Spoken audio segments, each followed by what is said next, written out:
welcome and thank you so much for sharing your story today to help other small business owners know just what the value of partnering with a financial expert. So before we get started, introduce yourself. Tell us who you are, what you do, and who you serve.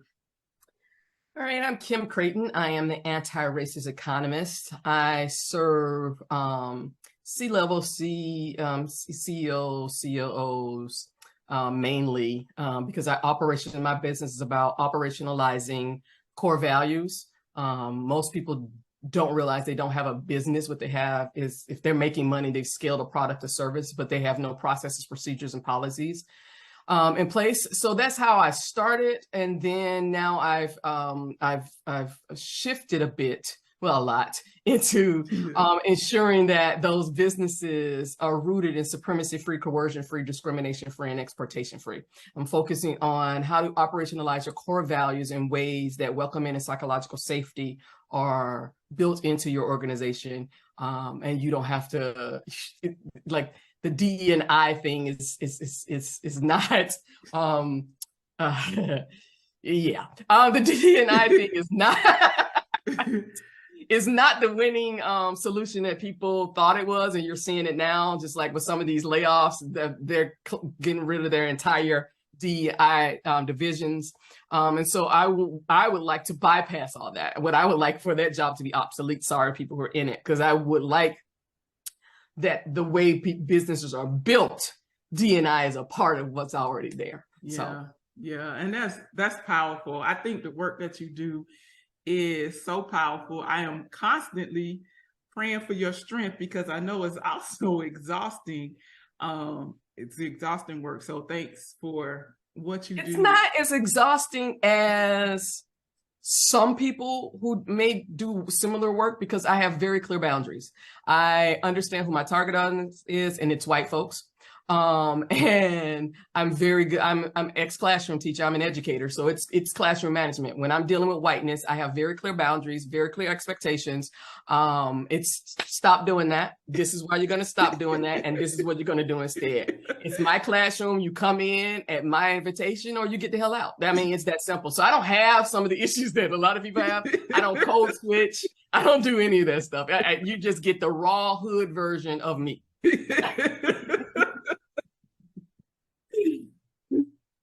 I love it because it is everything that you just said is exactly the way that you show up for our calls and everything. And I love that. I love the authenticity that we don't always have in every single conversation. So so just to speak to that before we move on, because you mentioned, so the key tenets of my businesses, which I have several that you know, is always having authentic conversations, always being hopeful, and making sure we have strategic action, because that's one of the reasons that so many people are not as successful. I don't want to call them failures, even though the systems, institutions, and policies are designed for them to fail, because nothing's broken. It's behaving as it was designed to behave, and yet it's oh crap! I lost my train of thought. What was I talking about?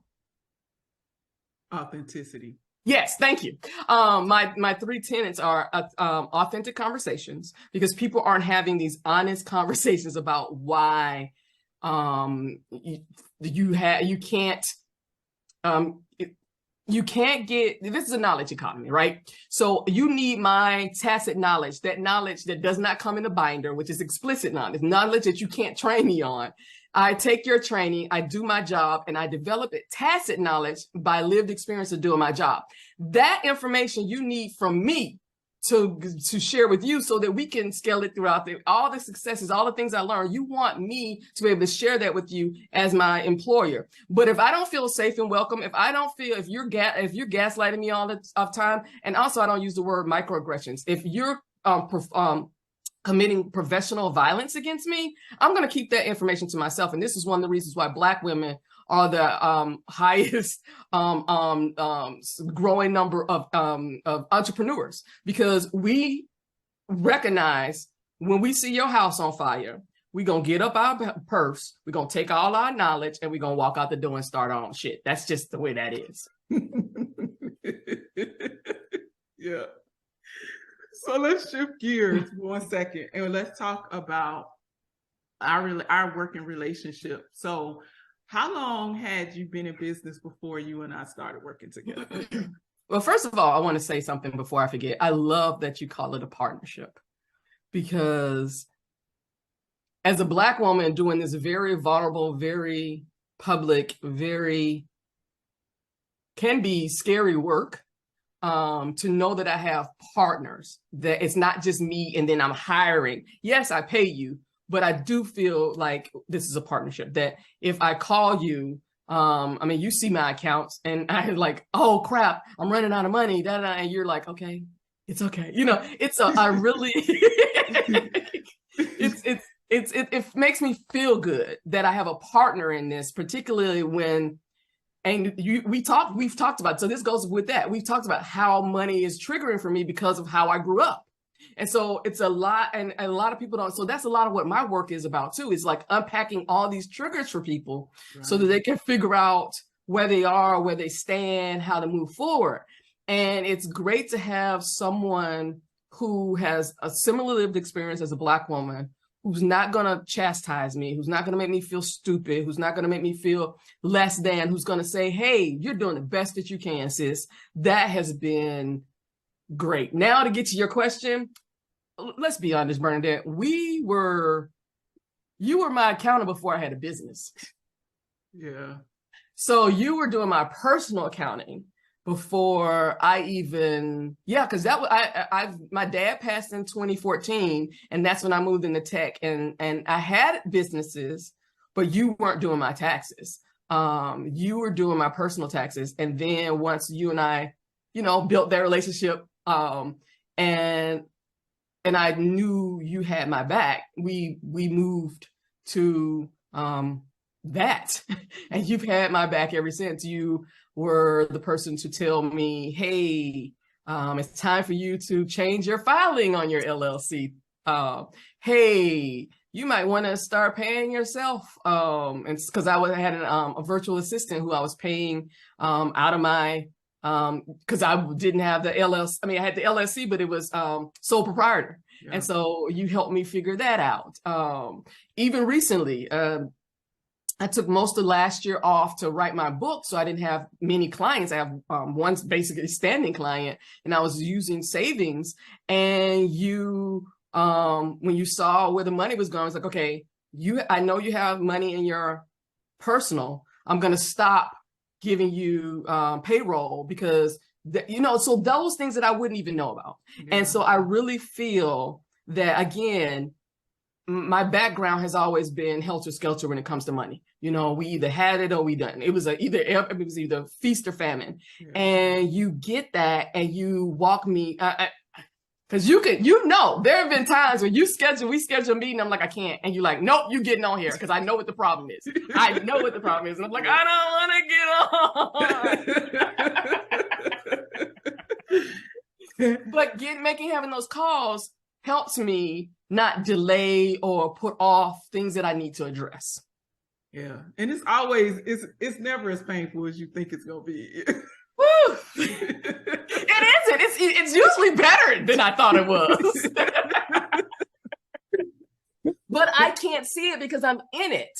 Yeah. And that is another thing about how my work is. I get people to step out of and look at the systems instead of just the siloed. And so you help me see how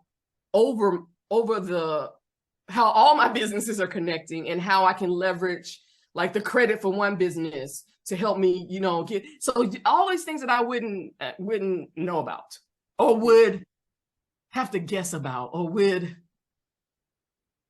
I don't know. I just feel like as unpleasant as finances are for me. Again, it has nothing to do with you. It's my background.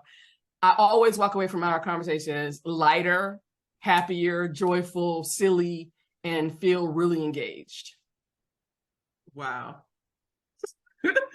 It's just like, how you gonna render me speechless? I'm the speaker. Like, how? Well, Well, you know, I don't lie. So the truth is the truth. And you don't. And I don't. And so, but that's what's important. That's why it's important and why I do the work that I do. We need to bring these teams together. I'm a small business, but I have an in-house CPA. That's how I feel. I have an in-house CPA. And I don't have to worry about search. I mean, pandemic money, you made sure I was on the ball. I didn't know what the hell I was doing, but you like sending links and make sure you did this. Did you get that? Did that? And that helped. I mean, that pandemic money saved me. Yeah. And I think for you, just like so many of the other clients that we work with during the pandemic, because you had all of your stuff in order, right? It was so easy. It was PPP, bam, got it. Yep. EIDL, bam, got it. All EIDL I had to do was increase. All I had to do was get business insurance, which you, I think, hooked me up with somebody. Yeah. So yeah, that was all I had. I mean, but if it were not for that, I mean, there was something else that was really the average. Let's be honest, Black business, small business, minoritized business owners lost it all in the pandemic because we were creating jobs for ourselves and not businesses. And so we weren't in positions to get the maximum for PPP or the SBA money. And I didn't get the maximum, but I got what I needed. Where you see other people have millions, I didn't need millions, but if I had not had you helping me through this and helping me fill out these applications, I wouldn't have gotten anything. And I also was able to get my PPP forgiven because of this help you. So it really, so the fact that I said I was able to take some time off last year to write the book, it was because I still had money. Yeah. And that money, if you used it right, it could definitely leverage you, and you used it right. Like you definitely I leveraged the hell out of it. You were able to do that. So this is my last question as we wrap up. What do you say to someone who is wondering if they should hire someone, me, not someone like me? What do you say to them? It's so funny that you say that, because one of the things, and I haven't even broached this with you, I want to do a conference where I bring in you and my attorney to talk, and I talk about strategy, you talk about accounting, your CPA stuff, and she talks about the law, because so few small business owners have access to this information. Like I was telling you before, I'm currently in a situation where I had to bring in my attorney, and I've shifted how I think about attorneys now, and I see them, particularly contract related, this is not criminal, as being trained to have conversations that I can't have, particularly with people who I'm in a relationship with. It gets really muddy. It gets really hard. You're trying to keep it transactional. Yeah, you're trying to salvage relationships, and then so to answer your question, taking a long route, is these three: business strategy, a basic legal, and accounting is something that every business needs, whether they're small or whether there's 1 million people in it. And so what I would tell you, and I'm so happy that you shifted from doing personal accounting and strictly doing business accounting, because let's be honest, that was burning you out. So when you talk about me, I was in a much better place than you, because you were going from into January to April, take a quick little break, then come back and go all the way through October, and then take a break and then start all back in January. It was like, that was just wild. And so now you set yourself up so that, and then as your partner, I felt really guilty in reaching out to you during tax season, because I know you're busy, because you're doing hours and hours, 100-hour weeks. And so now that you're found your lane and I found my lane, I feel like that we both have, our lives are better. We're having better lived experiences. We're enjoying ourselves more. And we're still competitive. We're still doing the do, but we don't have to do it in ways that just kill us. Right. And so what I would say is, if, again, going back to that word partner, if you're looking for a partner, someone who's not, because money is such a triggering thing for so many people, where a partner who's not going to belittle you, not going to shame you, is going to walk you through, let you cry if you need to, make you laugh, but also has it's called by the book accounting for a reason. And so I don't also have to worry about you absconding with anything. That's right. huge. You know, I can hand this off and feel completely safe that you're going to take care of me without all the other stuff that other people have to deal with. Right. Right. Yeah. But I appreciate this so much. You closed my lips a couple of times, but but no, baby, that money matters. And so the fact that I don't have to worry about it, or when I do worry about it, I have someone in my corner to say, you know what, talk me through it. What's going on? Calm down. It's okay. I got you. Yeah. That means a lot, because very few Black women have someone in their corner who really they can trust. Most of our relationships are, how long is I can do this for, but how long? You know, it's like, wait for the shoe to drop. Yes. Yeah. And we've been together. So now let's be honest. I think I started working with you, since we want to go back, 10 or 12 or something like that. It's been a while. It's been a while. Yeah, it's been a while. Yeah. It's been a while. I think, because Kenya was in high school. Yes, exactly. Because she was on my podcast. Yeah. When I did a podcast for teenagers. Yes. Yeah. So we've been around. We've been kicking it for a while. So yeah, I appreciate it. I do. And I'm glad that you have embraced the word partnership, because that's exactly how I feel. That I don't just say that because it's a buzzword, but I really do feel like I am a partner in my client's business. Not partner in the sense of ownership, but partner in the sense of vested in your success. And that's what I was just about to say. And you know that my success is a reflection of your success. Yeah. And it's a relationship that is built on reciprocity. It's transactional, but it's firmly rooted in my beliefs of supremacy, coercion, discrimination, expectation free. I never feel that any of that is happening inside our relationship. And that is a lot. And I've not always felt that with professionals that I've hired. Yeah. Well, thank you again for being here. Thank you for having me. And we'll see. I'll see you on next month's call. Exactly. Because we got some things to talk about.